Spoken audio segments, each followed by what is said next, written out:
want to help you out to learn how to play a little more soulfully, play more to R&B music, popular styles.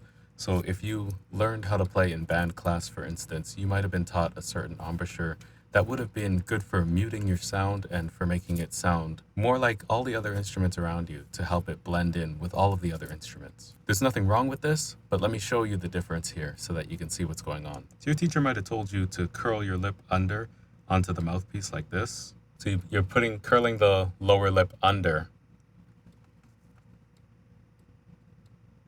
and that's what softens the reed.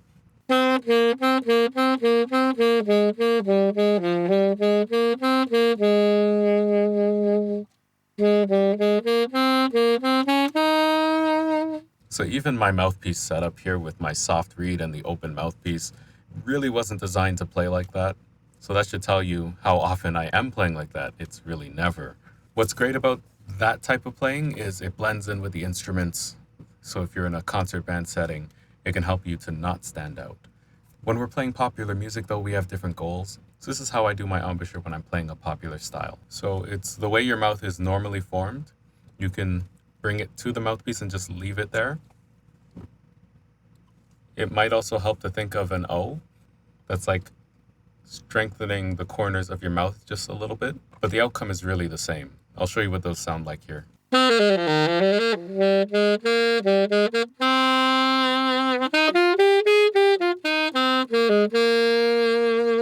That was me focusing a little bit on the O embouchure.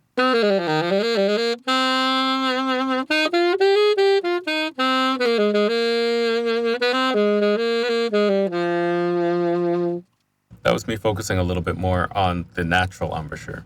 Usually when I'm playing, I do the natural embouchure, and that's really just my mouth going to the reed and the mouthpiece the way that it is naturally formed when resting.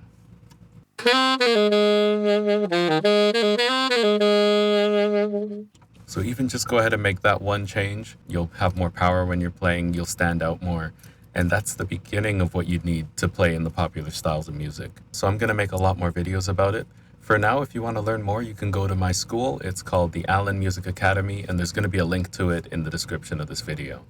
Another good thing to mention is that the mouthpiece and reed that I'm playing are designed for playing this way with a natural embouchure. So this is a Jody Jazz DV number 9. I chose this mouthpiece because I needed the openness just to get more freedom in my playing.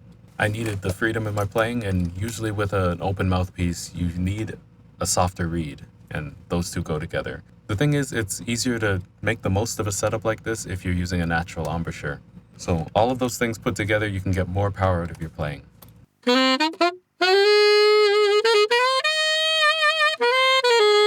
So you're putting your mouth onto the mouthpiece the way that it is naturally resting. That doesn't mean that it's going to be really easy to play like that. You still need to commit to it, and your muscles in your embouchure will build up over time. But trust that if your mouth is in the natural position, you can get a good sound. So the part of the mouthpiece that your embouchure touches is also important. You really want to make sure that you're allowing the reed to vibrate. So if you can see the reed here, I'm seeing that the reed will touch right about there. Right about where my index finger is, that's where the reed is touching the mouthpiece. That means you want your mouth a little bit further back than that, so that all the parts of the reed that naturally move when you're playing are free to move without being dampened. So that's the idea there. Allow the reed to move as much as possible, and your natural embouchure is what allows that to happen. So for now, focus on the embouchure change. That'll make a huge difference in your playing already. Next time I'll teach you more stuff, and there's really a lot I can say about this topic, so make sure you subscribe to this channel if you want to hear more about it. There you go. You have something to work on. I'll see you next time.